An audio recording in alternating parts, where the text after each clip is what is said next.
Whoa, what up with the YouTube and YouTube Bust? It's your boy Triple Cup Chuck and I'm up. And by Sony requiring a Zombie X Studios, that means Microsoft will not have the sequel to Sunset Overdrive. What is Microsoft going to do with their sequels outside of Halo, Gears, and Forzas? Well, we got to go diving to find out. Let's go.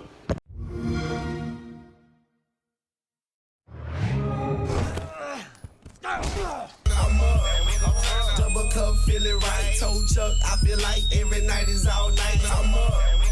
Double cup, feel it right. Told Chuck, I feel like every night is all night. I'm up. Double cup, feel it right. Told Chuck, I feel like every night is all night. I'm up. Double cup, feel it right. Told Chuck, I feel like every night is all night.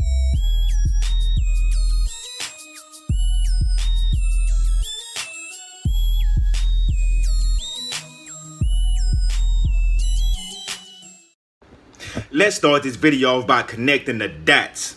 Now, what I mean by connecting the dots, you have Sunset Overdrive, you have Rise, and you have Quantum Break. Those three are the biggest exclusives that came out from Microsoft in this generation. And out of these three big games, we have not had a sequel for them yet. We're gonna have a sequel for Ori and the Blind Forest, and we're gonna have a sequel for probably Recall or something like that, one of the smaller AA games. But when it comes to the three big AAA games that came out in this generation under Xbox, we will not see a sequel. And I was looking at why we will not see a sequel to the three big games and a mistake that came out of Microsoft. Now, first and foremost, let's start off with Sunset Overdrive. They wanted to make Zombie wanted to make a sequel. They came out and they said it publicly, see what Microsoft was going to do. No response. And everybody like, why Microsoft not saying that? Why Microsoft not saying that? And then now, a Zombie is required by Sony Studio. Spider-Man 2, maybe so, but now we have that going on. But that's a whole different subject. I talked about that on the other videos and on the Heroic Vibration podcast. Check it out if y'all want to hear more about the Zombie situation with Spider-Man and my thoughts and opinions. And leave y'all comments because I want to hear what y'all think, because that is the hottest topic that's going around right now, because they have a lot of fan theories going on. But I digress. But we're going to go back around to the Sunset Overdrive. So Microsoft did not reach for a Zombie to make a Sunset Overdrive, which would have been an easy sequel. And everybody know the first games, when they come out, it don't do as good until they come out with a sequel. Then some people will come back and play the first game. They haven't played the first game when the sequel come out. And the people that play the first game and they want to see what the sequel is, and they telling all their friends about it. So it always get bigger every game. So the sequel going to be bigger than the first game. That's always the case. So I realized that, and if I realized that, y'all know that Microsoft realized that, and Sony realizes that. That's why they push for sequels.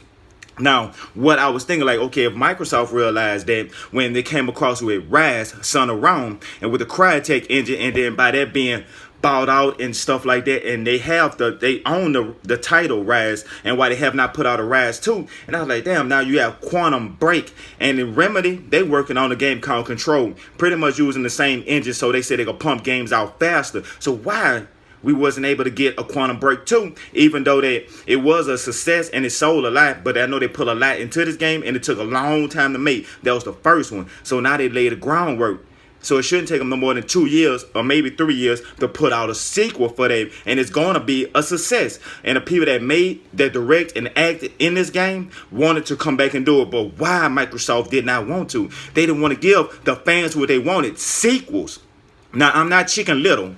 I don't think the sky is falling when it comes to Microsoft. And I see the catch where everybody is starting to jump ship to Microsoft don't have no games and stuff like that. But I said this from the jump, said this from the beginning. If you love single player exclusives, Sony is the console for you. If you are a multiplayer gamer, like playing online multiplayer, the Xbox is the console for you. I mean, both of them have single players, both of them have multiplayers, and both of them have third-party games that's going to come to both platforms. But if you want to choose the type of platform you would like to play on, there should be, the main key things that you should be looking at, because you both gonna have certain exclusives. Oh, and the type of exclusive game that you like. So that's why, when I seen Killer Instinct, it kind of was like, was that extra push to go over there to the Xbox on this generation right here. But I want to connect some of these dots.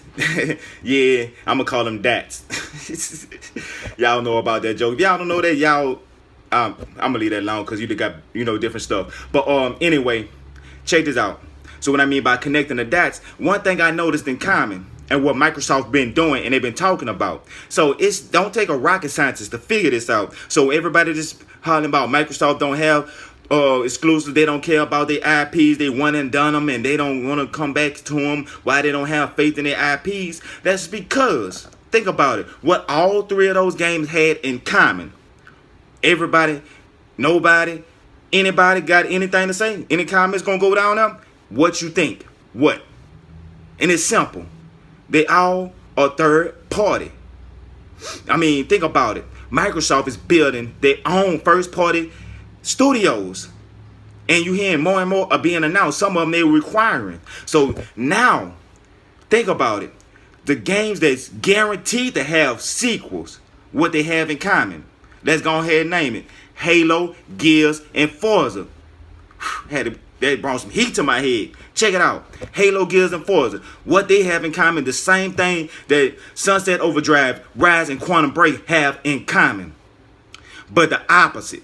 With those games is Halo, 343. You got Gears, Coalition. Then you have Forza, and they would turn 10. Think about it. These three studios that's owned by Microsoft, and they focus strictly on these IPs. Now, don't get me wrong, developers that's working for 343.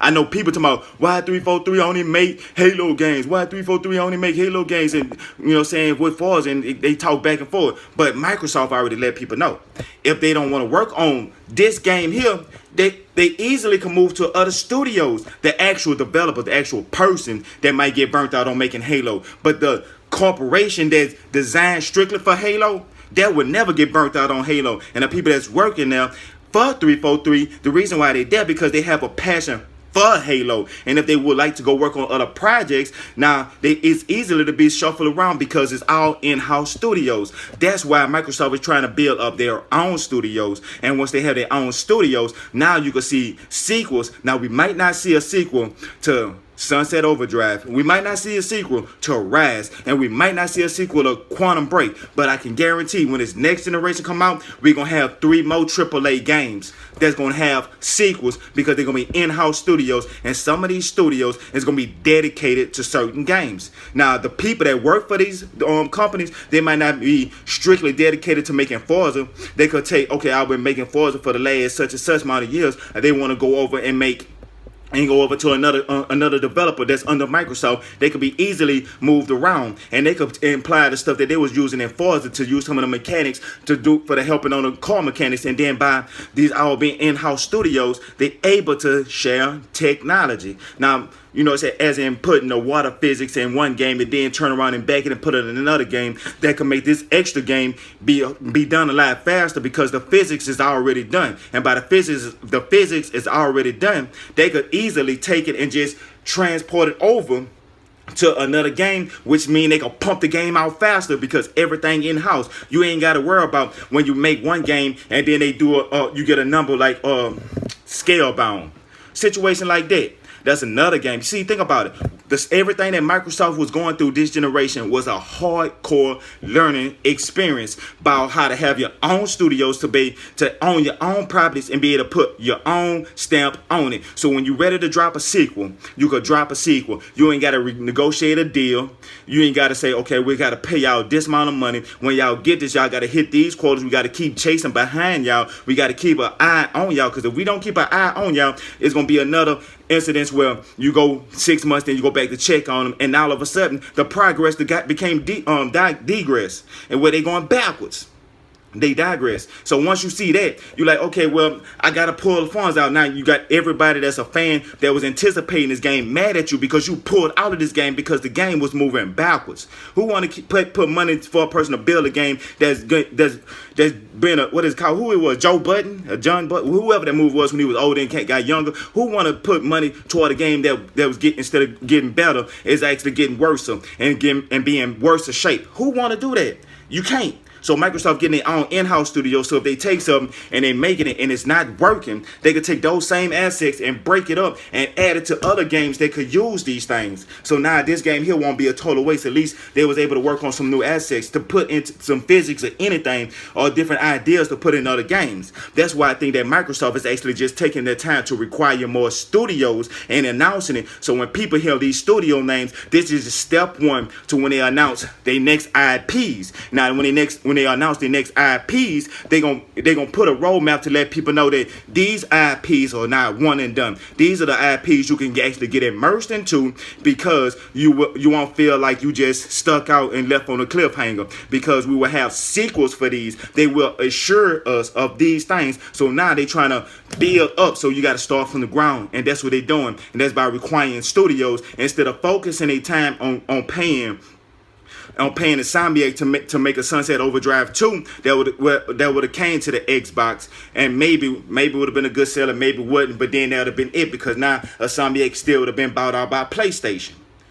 So now they would have ended Sunset Overdrive 2. So even if they would have been working on it, they would have dropped that, but then they couldn't do nothing else with it unless they could change the whole engine, change who make it, and give it to another company. That's the only way they could do that. They would have to do that, and that'll take especially if you found the chemistry in the game, because a lot of times once you change that chemistry, it's not the same game. It's not. Sometimes it just be a different game, and when it become a different game, it's not the game that you fell in love with. I'm gonna give you the perfect example. When you seen Titanfall 1, the mechanics and the way it played was butter. Everybody loved it. I mean, I'm not taking nothing away from Titanfall 2, but it just was a different game. So the people that was in love with Titanfall 1 wasn't so attached to Titanfall 2, because it took the core spirit, the soul from this game, and altered it and changed it into a direction that they felt that was more adorable for the bigger fans, the casuals, so they can get more of the butter into this game. So I understand why they did it, but just for future reference of them knowing that once you change the soul of a game, you change the whole game completely. Once you do that, you pretty much could give it a whole different name. Because it don't really matter at that point. You just using the name as recognition. And that's what people don't like about when people rip the soul out of a game or give it to a different developer. But in rare occasions, this does work. And I'll give you a rare occasion. So don't think I'm chicken little. I'm going to hit you with both sides. The rare occasion is a game like... one of my favorite games is a fighter game, because I wasn't a fighter game in the PlayStation 3 360 areas. I fell out of fighting, but now I came back into fighting. This generation brought fighting games back. You know what I'm saying? Shout out to Mortal Kombat, Street Fighter, Killer Instinct, Tekken. I mean, we can go with the list. But anyway, let me go ahead and go into this here. It's Killer Instinct. When it went from Double Phoenix or Double Helix or whoever it was at first, and then it went to Iron Galaxy, and just the whole transformation. The game, I thought it was in bad shape at first, but they still showed love to the game and kept the soul of the game intact, and then they just added on to that. Because the blueprints was already done. Microsoft already owned it, so they just took the same blueprints, kept the soul of the game, and just added on to it. So it was able to survive and make it. Same thing with Halo and Gears. And when you see games like that, it takes away when you say, but at the same time, you got a whole of soul. And I'm going to go just say with Halo, because everybody know with Halo that Bungie was Halo. Now it's 343, but I will say they had a lot of people that was with Bungie still right there, the actual people. So this game still had a soul of the game. But that's another reason why with Halo 5, a lot of people was kind of pulled away from it because it wasn't made by Bungie. And if you notice that Destiny was such a big success, because think about it, I ain't talking about just the core of the game. I'm actually talking about the core or the heart of the game. The heart of the game of Destiny was the Halo soul. So now everybody hopping on Destiny and they loving Destiny. You got your love-hate relationship where y'all know Destiny. I don't have to explain. If you a gamer, you here because you love gaming, so you know what Destiny does. But anyway, that's my connections of why they doing it, why they doing what they doing, why we not having these sequels come out yet, and they not even announcing these sequels. I'm thinking that Microsoft is going to give us 3 brand new IPs, and then these 3 IPs is going to be the Halo, Gears, and Forzas of this next generation. So the Sunset Overdrive, Rise, and Quantum Break coming out with a sequel. Even Alan Wake, all those games, those type of IPs, it's very slim to none that we get a sequel. But if y'all know about Phil Spencer, I know people right now is hating and down talking about what saying Phil this and Phil that. But you will say that he will put his best foot forward to try to give the people what they want. So if you know that the people wanted backwards compatibility, they turned over mountains and hills to give the people backwards compatibility. And you know what I'm saying, it was a proud moment and he felt good about that. So I understand that if something not going right, there's a bigger cause behind it, because I seriously doubt Phil Spencer sitting back and he looking on Twitter, because y'all know he see this because he's active in the community. So you can't tell me he don't see everybody asking for Sunset Overdrive, Rise, and Quantum Break, and he's not really responding to that because they have a plan behind the situation and they know what happened with this, and it was a learning experience. So now moving forward, we finna take this thing to the next level. So hopefully gaming is in a good condition overall when it comes to console gaming and console over the house, because you know mobile gaming is actually taking over, not PC gaming but mobile gaming. PC gaming is for like the enthusiasts and people that really, you know what I'm saying, really love their craft. I don't take nothing from them, that's not my cup of tea. That's what they do. I bring something else to the table. I'm a different type of gamer. You know what I'm saying? Everybody's not supposed to be the same. That's how we have our individualities. And I love it, and I love everybody for that. And this your boy Triple Cup Chuck. You know what I'm saying? I'm finna get up out of this thing because I've been rapping for about 15, almost 16 minutes. And I know y'all tired of seeing my face, and I'm probably full of sweat because it's up. And I'm always up, man. I enjoy doing this here. This is a good thing. So look, man, if y'all check me out, if y'all rock with me, if you could just stumble across this channel, man, subscribe. I'm over that 1,000 mark. We trying to do this here. I'm trying to push some things out there. I wanna get bigger and better and bring it out. Because remember, I don't do this for me. I do this for we, the whole community. You know what I'm saying? People I rock with, tough all the way from GRG, Intro Media Gaming, Grown Woman Gaming, next podcast, you got He Back, you got E-Rock, man. I be watching all the dudes. I even be looking at Part of Rock. They let you know that I don't play the whole this back and forth war stuff, that tick for tat. I just, you know what I'm saying, like rocking with the community and having fun and enjoying this thing that we call gaming. And I understand people supposed to have different opinions, and I like throwing jabs sometimes. As long as it's fun and entertaining, I like to keep it that way. I don't like to do nothing that's hurtful toward nobody, because I don't want nobody doing nothing hurtful toward me. I want everybody to actually grow in this community, because this is a once in a lifetime opportunity, and we here to live it and observe it. So you know what I'm saying, I appreciate everybody for rocking with me. Like, subscribe, share, all that good stuff there. You know how we going and how we gonna do. Well, this your boy Triple Cup Chuck, and I'm out. Remember, I don't do it for me, I do it for we. Let's do this.